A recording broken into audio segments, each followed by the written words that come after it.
Olha que interessante, tá? O que ele tá falando?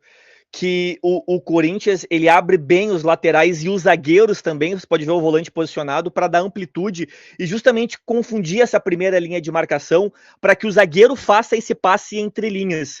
Como que o Inter fazia? O Inter pegava preferencialmente o primeiro volante, ali na época o Fernando, depois o Thiago Maia, até o Ronaldo tentou fazer contra o Fluminense lá e não deu certo, e fazia a famosa saída de 3.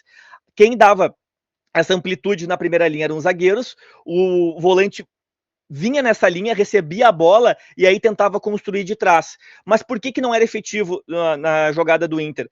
Porque o nosso primeiro volante ele não tinha essa capacidade de fazer o passe quebra-linhas. Quando que o Inter conseguia ter qualidade saindo jogando de trás? Quando o Vitão ou ele avançava com a bola dominada e aí quebrava essa primeira marcação, ou quando ele encontrava esse passe quebrando linhas. Outro zagueiro que tem essa qualidade, mas não vinha acertando, e nós já fizemos gols com o lançamento dele é o Vitor Gabriel, que também tem essa qualidade do passe entre linhas. Gustavo, Led, tuas análises são ótimas, eu gosto demais. Obrigado, cara, tamo junto. Então aqui, como vocês podem ver, o volante ele não faz essa linha de 3, os zagueiros eles abrem para ter amplitude e o lateral também, para justamente tentar confundir essa primeira linha de marcação e o zagueiro encontrar um passe entre linhas. Provavelmente é isso que o vídeo vai se seguir, meu querido Kevin de verdade. Tá, eu tô tentando ver se eu descubro aqui uma informação que o Enio trouxe aqui que eu acho bem importante, tá? Ô Led, esse cara utiliza a base, né? Tipo, se ele usa a base ou não. Posso descobrir, tá? Vou atrás aqui, enquanto rola o vídeo. Bora. Tão aberto, você ter amplitude na saída de bola, é você atrair a marcação adversária, manipular os jogadores e conseguir encontrar e gerar espaço por onde você quer sair jogando. O Corinthians abre a sua linha defensiva no momento de sair, justamente para tentar atrair marcadores, espaçar a defesa e ter intervalos maiores para encontrar o passe. Igual você tá vendo aí o Félix Torres encontrar essa bola entre as linhas da Portuguesa. O volante, o camisa 5... Achei aqui, tá? Tem a informação. Sim, o técnico Ramon Aimar.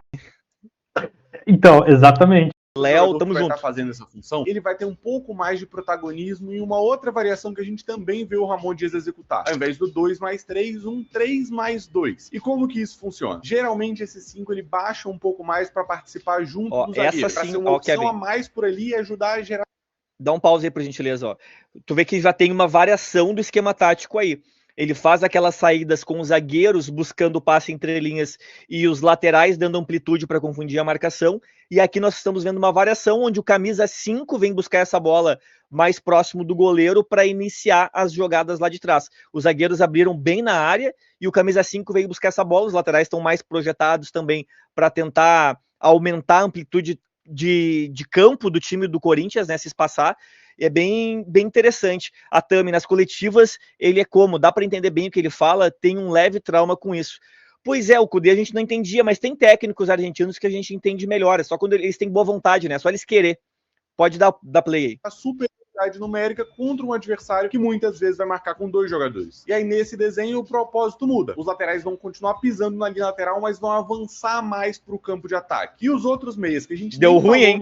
Deu ruim aquela saída de bola ali, o Corinthians quase tomou um gol. 3, 2 zagueiros mais um volante que baixou, mais 2. Esses 2 meias que vêm oferecer apoio. E aqui geralmente vão aglomerar mais jogadores por dentro, com menos amplitude. Virou quase um 3-5-2. Espaço por fora e encontrar os laterais mais avançados. Ou seja, quer sair jogando por dentro, usa o 2+3 bem aberto. Quer sair jogando por fora, o 3+2 mais fechadinho para atrair o adversário por dentro e liberar o passe por fora. E tem uma outra ainda, não é raro ver o Corinthians fazer uma saída de bola um pouco mais longa, principalmente atraindo mais o adversário para o seu campo de defesa, procurando Ricardo Matias, bola longa para brigar por primeira e segunda bola, em especial para conseguir ter o Garro ou o Coronado, o camisa 10, o criativo, com campo, com tempo e espaço para poder lançar tanto o Yuri, quanto o Memphis, quanto o Thales, quanto o Romero na profundidade, querendo atacar essa última linha. E só por falar em saída de bola, a gente já entendeu uma das qualidades do trabalho do Ramon Dias. Repertório. O treinador, desde que chegou, dá um pause aí. A questão de ter repertório no modelo. Interessante porque ele nessa análise ele tá mostrando 3 alternativas de saída de bola do Ramon Dias, né? E aí fala em repertório. E esse é justamente um aspecto que a gente estava cobrando muito o time do Roger. E realmente as linhas do Inter, elas estavam muito espaçadas nos últimos jogos. Se fala na questão do jogo posicional, e o Inter realmente era um ponteiro de um lado, o outro ponteiro do outro. Até nesse último, o Tabata ele conseguiu inverter um pouco mais no Grenal, mas acabou que a nossa defesa ela ficava muito exposta. Eu quero ver como funciona esse sistema esquema defensivo dele e as coberturas, principalmente do Bernabé, que hoje é a grande ferida da defesa colorada, é justamente as costas do Bernabé, porque ele não tem uma capacidade de 1 para 1 forte, e aí também no corpo ele acaba perdendo muitas jogadas, Kevin, de verdade. Vamos dar-lhe. Do seu jogo. É que eu nem falo do desenho que ele vai usar, da formação, do esquema tático que ele vai usar no começo do jogo, mas as dinâmicas que ele consegue gerar. Porque muito mais importa como que os jogadores se movimentam e o espaço que eles geram do que como a gente está vendo lá na pranchetinha, os botõezinhos posicionados do começo do jogo. E ao mesmo tempo, a gente entendendo como funciona a saída de bola do Corinthians, ajuda a gente a entender como que o time ataca, como que ele se organiza ofensivamente quando ele entra no campo de ataque. E é importante dizer, não é um time muito fixado tanto em posições. Os jogadores têm liberdade para se movimentar, para gerar apoio, para aglomerar por um dos lados e sempre tentar ajudar o portador a ter mais de uma opção de passe. Ainda assim, a gente consegue encontrar alguns padrões que vão prezar principalmente por ter um modelo de jogo mais vertical, para infiltrar, para tentar atacar as costas da última defesa. Muito mais do que avançar lentamente, ocupar o campo de ataque e circular de um lado para o outro. Nada de tic-tac, então. Do campo, a amplitude vai ser geralmente ocupada pelos laterais mesmo. Tanto que se a gente olhar para o elenco do Corinthians, não existe... Dá um pause aí. Ele falou de amplitude, tá? Isso é muito interessante quando ele fala de amplitude e que ele utiliza os laterais. A gente tem 2 laterais que são ofensivos. Lado do Bernabé, ano passado, a gente viu, né? Ele e o Wesley, como é que era ofensivo aquele lado. O que só tá me chamando a atenção é como a gente vai defender isso, né? Quem utilizava muito os laterais para dar amplitude era o nosso querido Eduardo Cudê, né? O Roger Machado já se utilizava mais dos pontas ou o atacante saindo da área, abrindo espaço para alguém vir de trás. Mas me agrada, tá? A gente tá vendo ali os laterais subindo, um atacante saindo de dentro da área para auxiliar na construção e também daqui a pouco para confundir a marcação da zaga e abrir espaço para alguém que venha de trás. Borré pode fazer essa função, né? De recuar, muito bem. Porque Borré pode fazer muito bem essa função. Meia, né? Exatamente.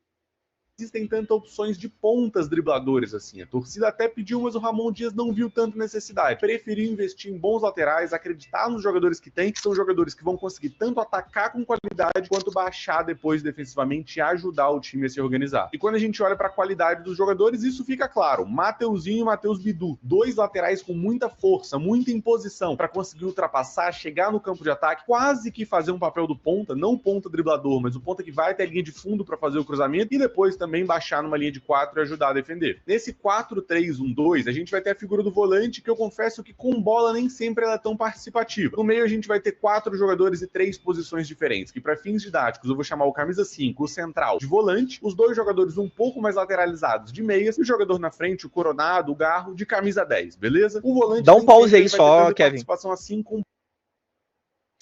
Volta ali de novo naquela prancheta que estava nos meias, porque me preocupa um pouco pelo elenco do Inter, tá? A gente tá vendo aqui o Ranieri, o Carrijo e o Alex Santana, que é teoricamente um volante e 2 meias centrais. Nós já vimos o Roger tentar fazer isso no Inter, né? Mas era Ronaldo, Bruno Henrique e Thiago Maia e não deu certo.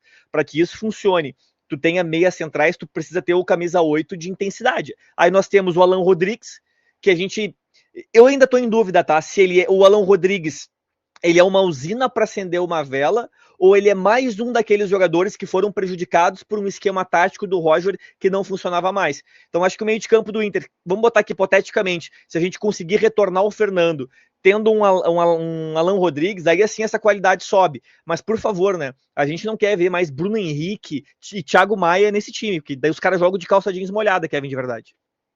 Cara, já vou te responder, tá? Alan Rodrigues, pra mim, joga muita bola, ele tava sendo prejudicado, tá? E contaminado, tá? Aquele ambiente, ele contamina.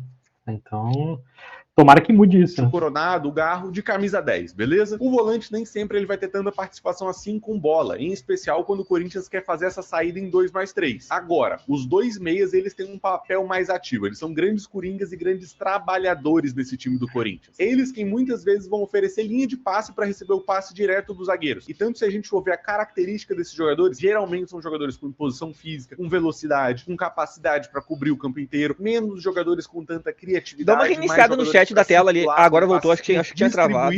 Pro trio de frente. Aí sim, cuidado. Não, acho que não. Acho que a galera tá atenta ao vídeo e à tua análise, Led. Ah, boa, valeu. criatividade junto dos laterais. Isso fica claro quando a gente olha para os nomes, né? O Zé Martinez, muitas vezes o Alex Santana, o Charles por ali, talvez o Bidon seja o jogador mais criativo, mas como um conjunto, olhando para o elenco inteiro, são jogadores mais trabalhadores do que criativos. Fica claro? Eles quem geralmente vão receber o primeiro passe para aí sim depois distribuir. Recebem o primeiro passe do zagueiro, o espaço tá pelos lados, encontram os laterais na ultrapassagem, o espaço tá por dentro, bola no garro para ele conseguir construir a jogada. Passes mais curtos. E assim, falar de Eric futebol Silva, nesse mês acho é sim, certamente acho falar de calor. Jogos geralmente muito quentes, com intensidade mais baixa, com parada para hidratação, o que acaba tornando o jogo Kevin, um pouco mais lento e certamente a nossa tá vida bom, muito... tá bom, eu acho